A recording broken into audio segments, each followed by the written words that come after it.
اس کے بعد سورہ صافات بغیر مقطعات کے ہیں.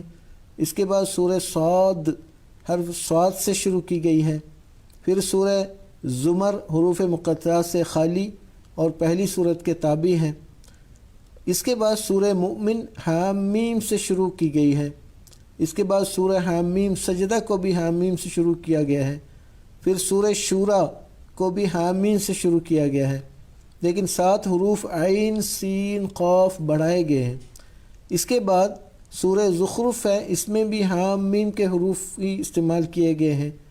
پھر سورہ دخان، جاثیہ اور احقاف بھی حامیم سے شروع ہوتی ہے. ان کے بعد سورہ محمد، فتح اور حجرات بغیر مقطعات کے ہیں اور پہلی صورتوں کے تابع ہیں. سورہ قاف حرف قاف سے شروع ہوتی ہے اور قرآن کریم کے آخر تک ایک ہی مضمون چلا جاتا ہے. یہ ترتیب بتا رہی ہے کہ یہ حروف یوں ہی نہیں رکھے گئے. پہلے الف لام میم آتا ہے، پھر الف لام میم صاد آتا ہے جس میں صاد کی زیادتی کی جاتی ہے. پھر الف لام را آتا ہے اور پھر الف لام میم را آتا ہے کہ جس میں میم کی زیادتی کی جاتی ہے. پھر کاف ہا یا عین صاد آتا ہے جس میں صاد پر 4 اور حروف کی زیادتی ہے.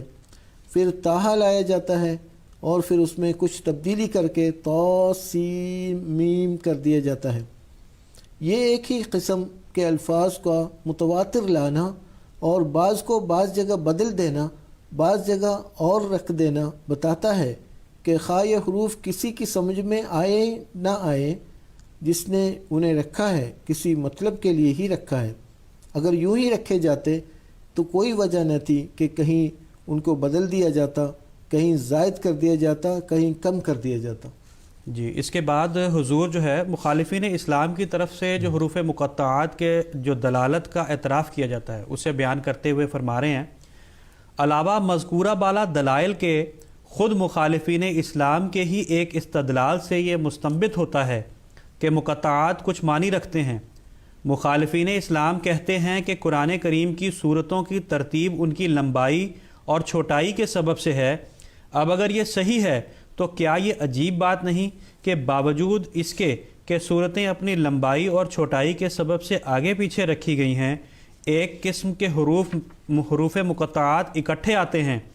الف لام میم کی صورتیں اکٹھی آ گئی ہیں، الف لام را کی اکٹھی، تاہا اور اس کے مشترکات کی اکٹھی، پھر الف لام میم کی اکٹھی، حام میم کی اکٹھی. اگر صورتیں ان کے حجم کے مطابق رکھی گئی ہیں تو کیا یہ عجیب بات نہیں معلوم ہوتی کہ حروف مقطعات ایک خاص حجم پر دلالت کرتے ہیں؟ اگر صرف یہی تسلیم کیا جائے تب بھی اس کے معنی یہ ہوں گے کہ حروف مقطعات کے کچھ معنی ہیں، خواہ یہی معنی ہوں کہ وہ صورت کی لمبائی اور چھوٹائی پر دلالت کرتے ہیں. مگر حق یہ ہے کہ ایک قسم کے حروف مقطعات کی صورتوں کا ایک جگہ پر جمع ہونا بتاتا ہے کہ ان معنوں میں اشتراک ہے اور یہ حروف صورتوں کے لیے بطور کنجیوں کے ہیں. اسی مضمون کو مزید آگے بڑھاتے ہوئے حضور فرماتے ہیں کہ میرے نزدیک حروف مقطعات کے معنوں کے لیے ہمیں قرآن کریم ہی کی طرف دیکھنا چاہیے. پہلی صورتوں میں الف لام میم آیا تھا، چنانچہ سورہ بقرہ کے پہلے ہی حروف تھے، اور ان کے بعد ذالک الکتاب لا ریب فیہ ھدی للمتقین کا جملہ تھا. اس کے بعد آل عمران میں الف لام میم آیا، جس کے بعد اللہ لا الہ الا هو الحی القیوم نزل علیک الکتاب بالحق آیا. یاد رکھنا چاہیے کہ حق اور لا ریب کے دراصل ایک ہی معنی ہیں. بس بقرہ میں بھی الف لام میم کے بعد ایسی کتاب کا ذکر تھا جس میں ریب نہ ہو، اور اس جگہ بھی پھر اعراف میں الف لام میم صاد آیا، اور اس کے بعد کتاب انزل الیک فلا یکن فی صدرک حرج منہ لتنذر بہ وذکریٰ للمؤمنین کی آیت رکھی گئی.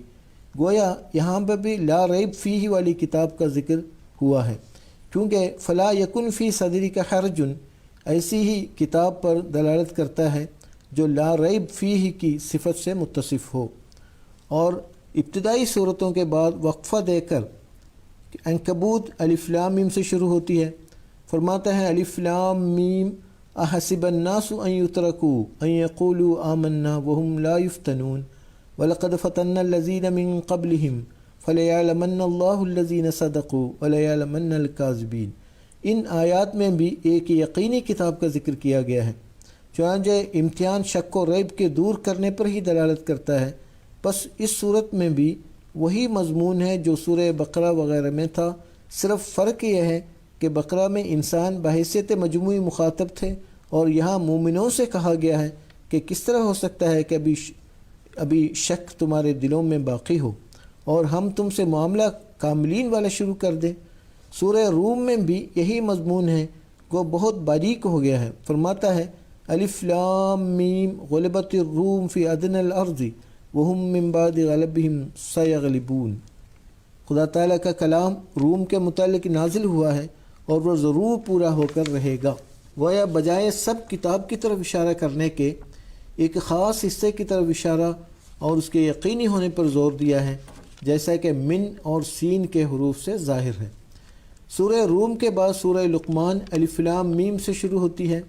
اس میں فرماتا ہے الف لام میم تلک آیات الکتاب الحکیم ہدی ورحمۃ للمحسنین الذین یقیمون الصلاۃ ویؤتون الزکاۃ وہم بالآخرۃ ہم یوقنون اولئک علی ہدی من ربہم واولئک هم المفلحون۔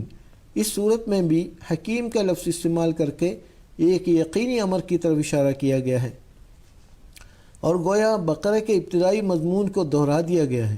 اور اس کے بعد سورہ سجدہ ہے اور اس میں آتا ہے الف لام میم تنزیل الکتاب لا ریب فیہ من رب العالمین۔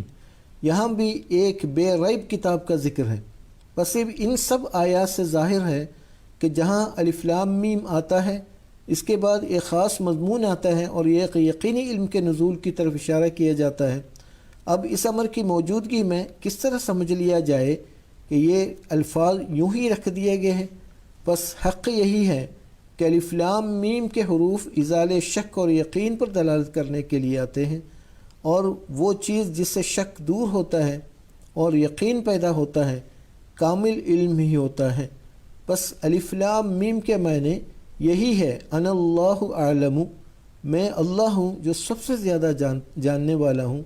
بس اگر شک کو دور کرنا اور یقین حاصل کرنا چاہتے ہو تو میرے کلام کی طرف توجہ کرو اور میری کتاب کو پڑھو۔ حضور فرماتے ہیں اب میں الف لام را کو لیتا ہوں، ان حروف سے جو صورتیں شروع ہوتی ہیں اگر ان پر غور کیا جائے تو وہ بھی ایک ہی مضمون سے شروع ہوتی ہیں۔ سورہ یونس میں آتا ہے الف لام را تلک آیات الکتاب الحکیم اکان للناس عجبا ان اوحینا الی رجل منہم ان انذر الناس وبشر الذین آمنوا ان لهم قدم صدق عند ربهم قال الکافرون ان ھذا لساحر مبین۔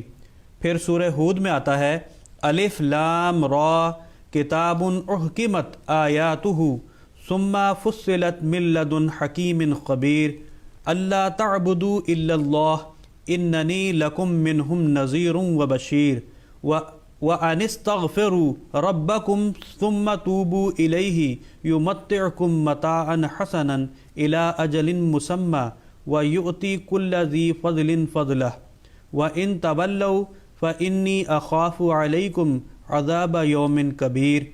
پھر سورہ یوسف میں آتا ہے الف لام را تلک آیات الکتاب المبین انا انزلناہ قرآنا عربیا لعلکم تعقلون نحن نقص علیک احسن القصص بما اوحینا الیک ھذا القرآن وان کنت من قبلہ لمن الغافلین۔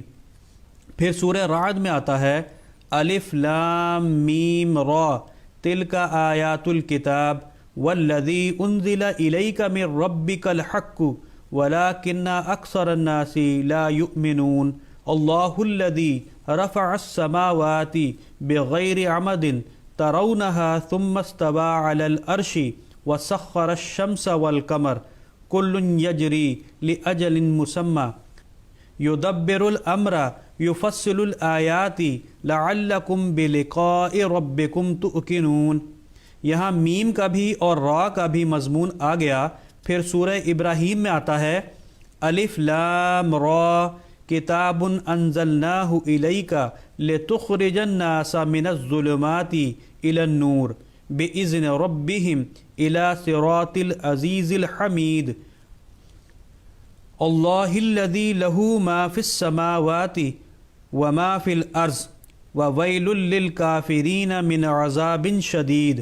ان سب مقامات پر مجموعی نظر ڈالنے سے معلوم ہوتا ہے کہ ان میں دو مضامین پر زور دیا گیا ہے، ایک پرانی تاریخ پر جس میں سے خاص طور پر شریروں کو سزا ملنے کے مضمون کو منتخب کر لیا گیا ہے، اور دوسرے پیدائش عالم کے مضمون پر۔ سورہ یونس میں استفہام انکاری کے استعمال سے بتایا گیا ہے کہ نذیر و بشیر انبیاء ہمیشہ ہی آتے رہے ہیں۔ سورہ ہود میں اول تو یہ قاعدہ بتایا ہے کہ کوئی قوم ایک ہی حالت پر قائم نہیں رہتی بلکہ ایک دائرہ کے اندر چکر لگاتی ہے، اور پیدائش عالم کا ذکر کر کے بتایا کہ دنیا کی ترقی قانون ارتقاء کے ماتحت ہے۔ اس کے بعد سورہ یوسف میں صاف الفاظ میں تاریخ عالم کی طرف اشارہ کیا ہے۔ سورہ رعد میں چونکہ میم زائد تھا، اس میں الف لام میم اور الف لام را دو مضمونوں کو جمع کر دیا، اور پہلے تو میم کی مناسبت سے ایک یقینی کلام کی طرف اشارہ کیا ہے، اور اس کے بعد پیدائش عالم کا مطالعہ کرنے کی طرف توجہ دلائی ہے۔ سورہ ابراہیم میں پھر قانون قدرت کا مطالعہ کرنے کی طرف توجہ دلائی ہے اور بتایا ہے کہ اسے دیکھو اس میں تمہیں ایک بیدار آقا کا ہاتھ نظر آئے گا۔ سورہ ہجر میں پھر پچھلی تاریخ کی طرف توجہ دلائی ہے۔ یہ امر ظاہر ہے کہ واقعات اور قانون کا تعلق دیکھنے سے ہے، حقیقت تک وہی پہنچ سکتا ہے جس کی آنکھوں کے سامنے واقعات ہوں یا جس کی آنکھوں کے سامنے کوئی قانون ظاہر ہو رہا ہو۔ پس ان صورتوں کا رویت کے ساتھ تعلق ہے، اور الف لام را میں یہی دعویٰ کیا گیا ہے کہ میں اللہ دیکھتا ہوں، نہ تو پرانی تاریخ میری نظر سے پوشیدہ ہے اور نہ قانون قدرت کا اجرا یا پیدائش عالم میری نگاہ سے مخفی ہے، پس رویت سے تعلق رکھنے والے امور میں میری ہی ہدایت کافی ہو سکتی ہے۔ جی حضور مزید اسی مضمون کو آگے بڑھاتے ہوئے فرماتے ہیں، ایک اور بات بھی حروف مقطعات کے متعلق یاد رکھنی چاہیے کہ گو حروف مقطعات کے مضامین حروف اختلاف سے بدلتے رہتے ہیں، لیکن ایک امر میں یہ سب حروف مشترک ہیں، اور وہ یہ کہ جو صورتیں حروف مقطعات سے شروع ہوتی ہیں ان کے مضمون کی ابتدا وحی الہی کے ذکر سے ہوتی ہے۔ اکثر میں تو صاف الفاظ میں کتاب یا قرآن کا لفظی استعمال ہوا ہے، اور چند ایک میں کسی پرانی کتاب کی طرف اشارہ ہے، جیسے سورہ مریم میں، یا کسی خاص کلام کی طرف اشارہ ہے جیسے سورہ روم میں۔ یہ دو معنی جو اوپر کیے گئے ہیں، یعنی نمبر ایک حروف مقطعات صفات الہیہ پر دلالت کرتے ہیں، اور ہر حرف کسی ایسی صفت پر دلالت کرتا ہے جس کا ذکر اس صورت میں پایا جاتا ہے۔ نمبر تین، ان حروف سے اشارہ حروف کی عددی قیمت کی طرف ہے، اور جس قدر عدد ان حروف سے نکلتے ہیں اس قدر زمانے کے حالات پر ان سے خاص طور پر روشنی پڑتی ہے۔ دونوں ہی درست ہے، اور یہ ضروری نہیں کہ ایک کو درست اور دوسرے کو غلط کہا جائے، اور اس بارے میں ابتدائی اسلام کے بعض ائمہ بھی مجھ سے متفق ہیں۔ چنانچہ ابن ابی حاتم نے ابو جعفر رازی کی روایت سے ابو العالیہ سے ایک روایت نقل کی ہے، جس کے ایک حصے کا ترجمہ یہ ہے کہ ان حروف میں سے ایک حرف بھی ایسا نہیں، یعنی الف لام میم اور دوسرے مقطعات میں سے، جو اللہ تعالیٰ کی صفات میں سے کسی صفت کی کنجی نہ ہو، اور نہ ان میں سے کوئی حرف ہے جو اللہ تعالیٰ کی نعمتوں میں سے نہ ہو اور اس کی روشنی سے حاصل نہ ہوا ہو، اور ان میں سے ایک حرف بھی ایسا نہیں جو بعض اقوام کی تاریخ اور ان کے زمانے میں دلالت نہ کرتا ہو۔ یعنی ان حروف سے یہ تینوں معنی بیک وقت ظاہر ہوتے ہیں۔ ان سے صفات الہیہ پر بھی دلالت کی گئی ہے، اور مختلف زمانوں کے بارے میں پیشگوئی بھی کی گئی ہے، اور اللہ تعالیٰ کے معجزانہ کلام کا نمونہ بھی دکھایا گیا ہے، اور ابو العالیہ کا یہ بیان نہایت درست اور مطابقت حقیقت ہے۔ ابن جریر نے بھی اس روایت کو دوسرے لفظوں میں نقل کیا ہے اور اس کے مضمون کی تصدیق کی ہے۔ جی، اس سے آگے سیدنا حضرت مسلم موعود رضی اللہ تعالیٰ عنہ قرآن کریم میں جو یہ حروف مقطعات کو بیان کرنے کا طریق اختیار کیا گیا ہے، اس کی وجہ بیان کرتے ہوئے آپ فرماتے ہیں کہ حروف مقطعات کی نسبت یہ سوال کیا جا سکتا ہے کہ اس غیر معمولی طریق کو قرآن کریم نے کیوں استعمال کیا؟ کیوں نہ یہی مضمون سیدھی سادھی عبارت میں بیان کر دیا تاکہ اول عربوں پر اور بعد میں دوسرے لوگوں پر اس کا سمجھنا آسان ہوتا؟ تو اس کا جواب یہ ہے کہ یہ غیر معمولی طریق نہیں بلکہ عربوں میں یہ طریق کلام رائج تھا اور ان کے بڑے بڑے شاعر بھی اسے استعمال کرتے تھے اور نثر میں بھی اس کا استعمال ہوتا تھا۔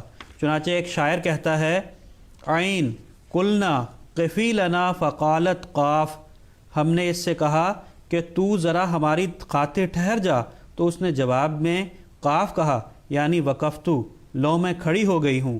اسی طرح ایک دوسرا شاعر کہتا ہے بالخیر خیرات و ان شرن فا ولا ارید الشر الا ان تا، یعنی نیکی کے بدلہ میں نیکی کروں گا لیکن اگر تیرا ارادہ بدی کرنے کا ہو تو میں اس کے لیے بھی تیار ہوں، اور میں بدی کا ارادہ نہیں رکھتا سوائے اس کے کہ تیرا ارادہ ہو۔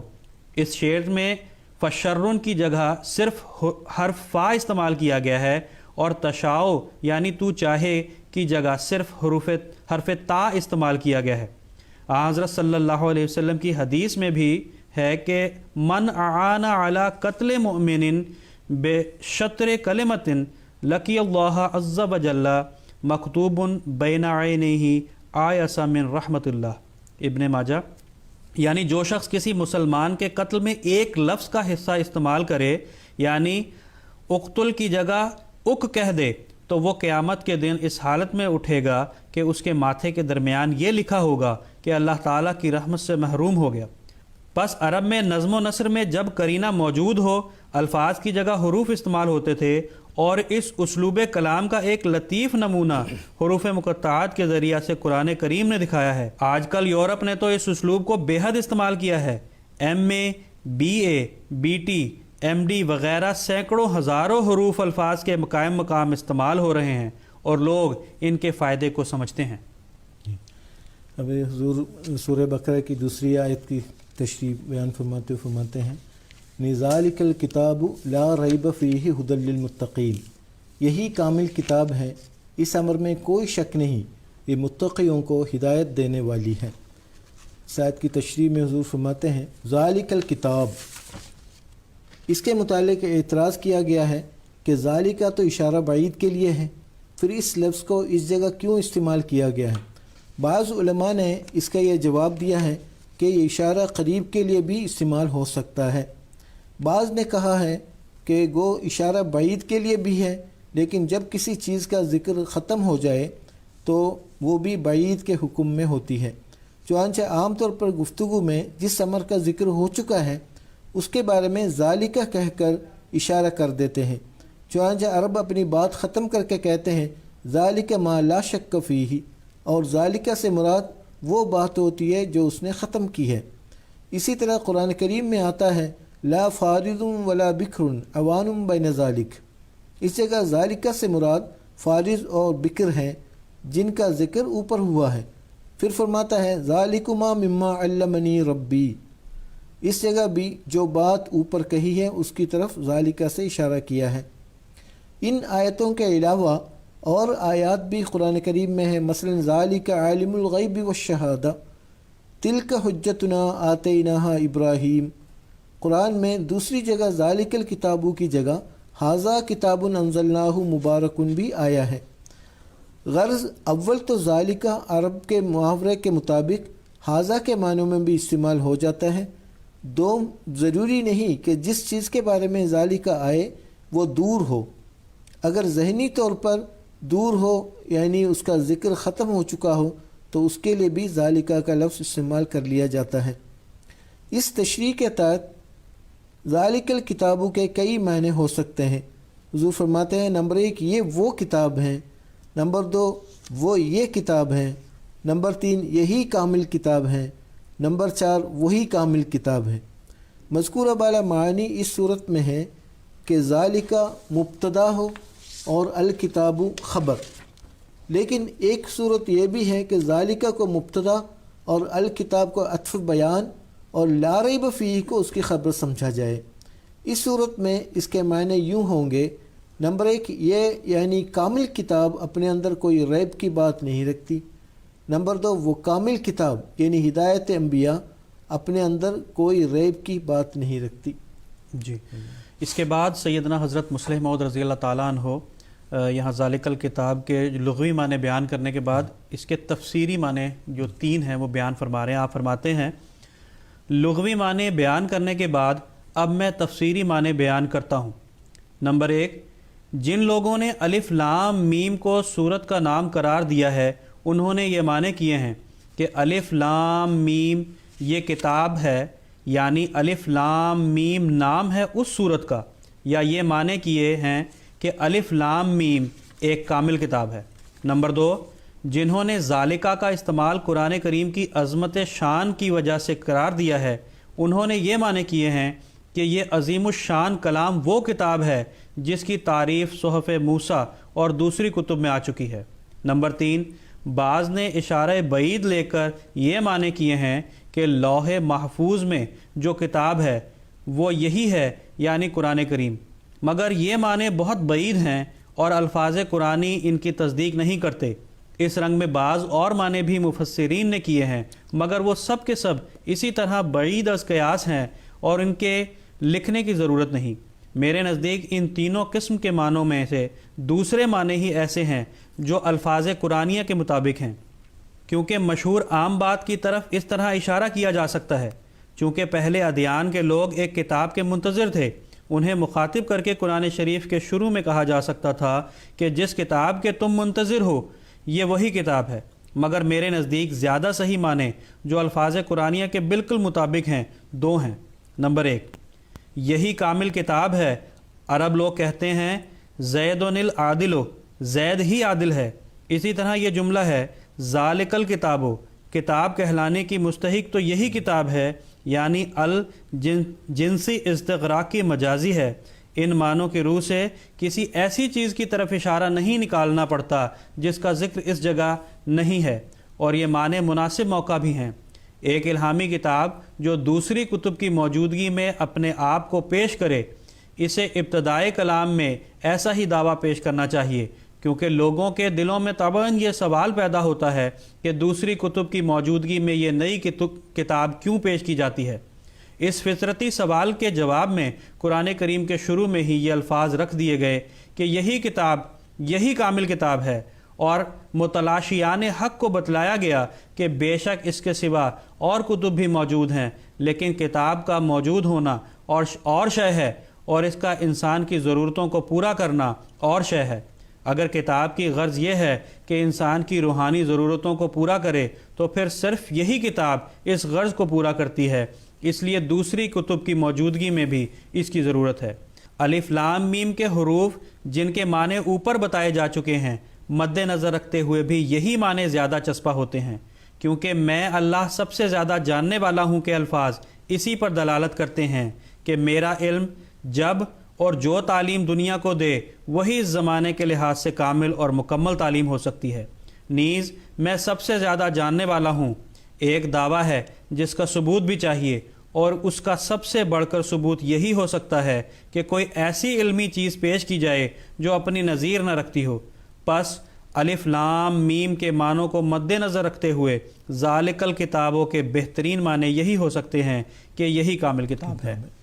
پھر حضور اسی مضمون کو مزید آگے بڑھاتے ہوئے بیان فرماتے ہیں، جب ہم واقعات کو دیکھتے ہیں تو یہ دعویٰ قطعی طور پر ثابت ہے، بے شک قرآن کریم سے پہلے تورات، انجیل، وید، زند وغیرہ کتب موجود تھیں، لیکن ان کی تعلیم اور قرآن کریم کی تعلیم کا مقابلہ کر کے دیکھ لو، قرآن کی جامعیت کسی اور کتاب میں نہ ملے گی۔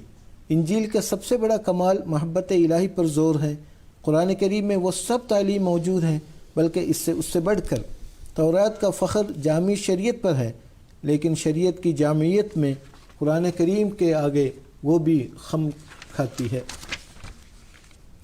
حالانکہ حجم میں قرآن کریم دونوں کتب پر سے چھوٹا ہے، قرآن کریم کی یہ جامعیت ایسی کامل ہے کہ ایک مسلمان کے نزدیک شریعت کا مفہوم ہی دوسروں سے جداگانہ ہو گیا ہے۔ جب ایک مسلمان شریعت کا لفظ بولتا ہے تو تو فوراً اس کا ذہن اس طرف منتقل ہو جاتا ہے کہ اس میں والدین اور اولاد کے تعلقات، میاں بیوی کے تعلقات، شادی اور اس کے اغراض کے متعلق، میاں بیوی کے فرائض کے متعلق، میاں بیوی کے انتخاب کے متعلق، تربیت اولاد کے متعلق، خاندان کے باہمی حقوق کے متعلق، وراثت کے متعلق، وصیت کے متعلق، ہمسایہ اور اہل محلہ کے متعلق، تجارت اور زراعت کے متعلق، حاکم و محکوم کے تعلقات اور ذمہ داریوں اور حکومت کی نوعیت کے متعلق، مزدوروں اور مزدور رکھنے والوں کے متعلق، حکومتوں کے باہمی تعلقات کے متعلق، اقتصادی مسائل کی بنیادوں کے متعلق، انسانوں اور جانوروں کے متعلق، اور سب سے آخر میں لیکن سب سے مقدم یہ کہ اللہ اور بندہ اور اس کے رسولوں کے متعلق تفصیلی اور مکمل احکام ان کی حکمتوں سمیت بیان کیے گئے ہوں گے۔ یہ سب مسائل اور ان کے علاوہ اور بہت سے اپنی حکمتوں سمیت قرآن کریم میں بیان ہیں، اور ان کا عشر عشیر بھی اور کسی کتاب میں موجود نہیں۔ ویدوں کو لو تو اول عام ہندو ویدوں کو جانتا بھی نہیں، اور جو تھوڑے سے جانتے ہیں ان میں سے اکثر انہیں بطور منتر جنتر استعمال کرتے ہیں، اور جو اس سے سمجھتے ہیں ان کے نزدیک بھی اس کی بڑی خوبی دعائیں اور پیدائش انسانی کی غرض کا بیان کرنا ہے، مگر دعاؤں اور انسانی پیدائش کے فلسفے پر جو مکمل اور تفصیلی بحث قرآن کریم نے کی ہے، اس کے مقابل میں ویدوں کی تعلیم بالکل ماند پڑ جاتی ہے۔ قرآن کریم کی دعائیں انسانی فطرت کی باریکیوں پر مشتمل ہیں، وہ لفاظی سے پر نہیں، وہ انسان کی ضروریات کو پہلے ننگا کر کے دکھاتی ہے، پھر انہیں قدوسیت اور پاکیزگی کی چادر اڑھاتی ہے۔ اسی طرح قرآن کریم انسانی پیدائش کی ایسی تفصیلات بیان کرتا ہے جو اشتہاروں میں چھپ کر انسانی دماغ کو پریشان نہیں کر دیتی، بلکہ اسے مشاہدہ اور تجربے کے میدان میں کھڑا کر کے اس کے ذہن کو صاف کرتی اور اس کے فکر کو جلا بخشتی ہیں۔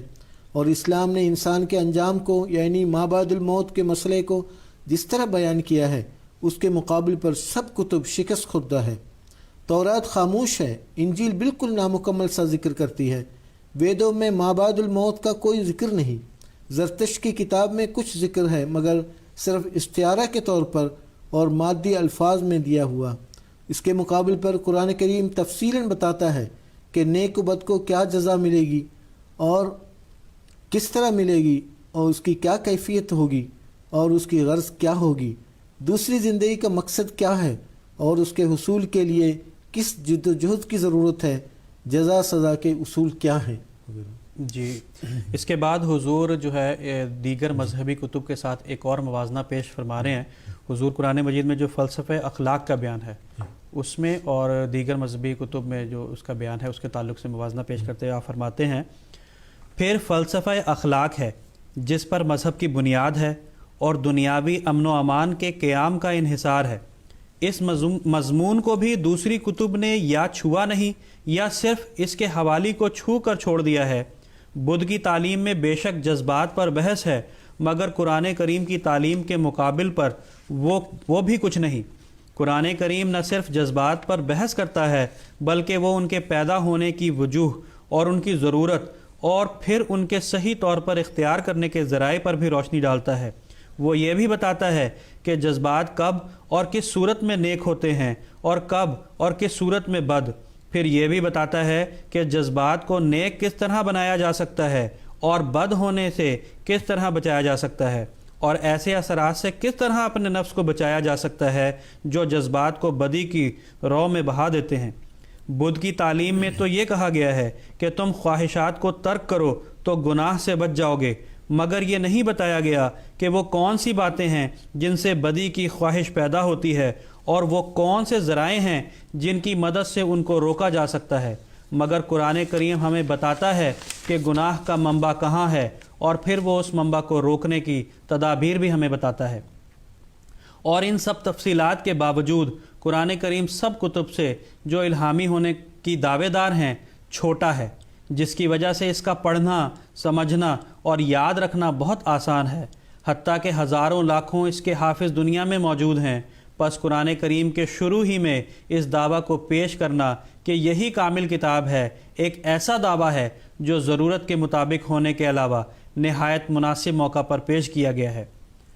اسی طرح ذالک الکتاب کے دوسرے معنی بیان کرتے ہوئے حضور فرما رہے ہیں نمبر 2 ان معنوں کے علاوہ ایک اور معنی بھی اس آیت کے ہیں اور وہ بھی سیاق و سباق کے عین مطابق ہیں اور وہ یہ کہ سورہ بقرہ سے پہلے سورہ فاتحہ ہے۔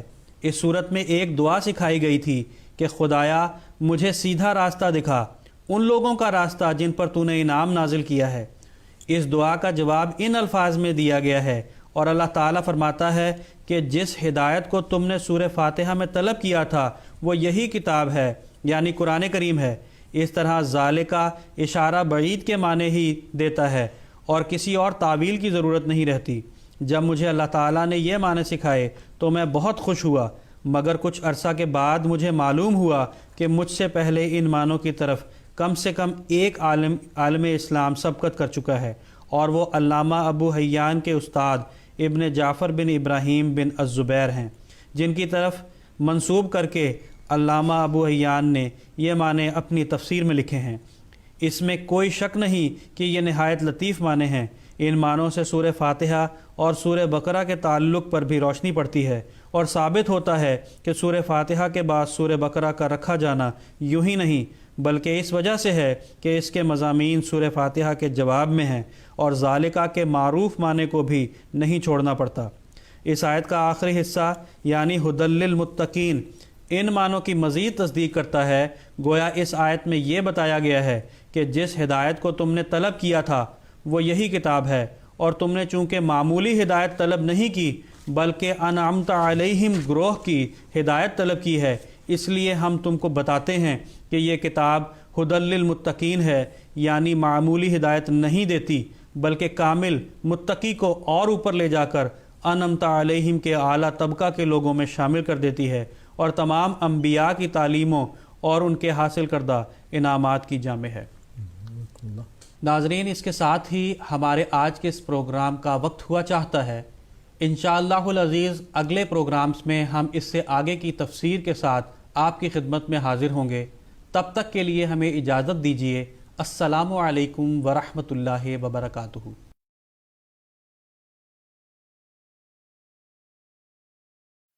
ما كان محمد أبا أحد من رجالكم ولكن رسول الله وخاتم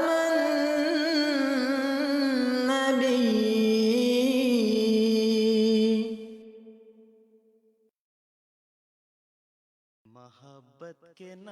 Here's a look at the next few programs on today's schedule.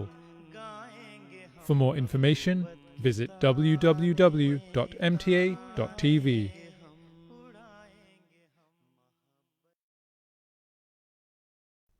The next program on today's schedule is an educational Urdu show for our younger viewers from our studios in Germany.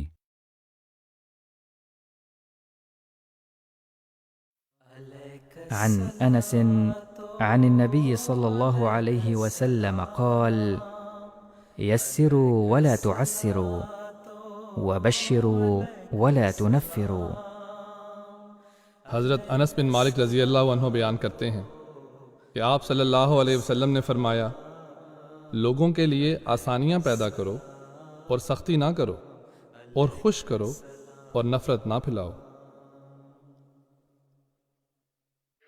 Ich werde deine Botschaft bis ans Ende der Welt tragen.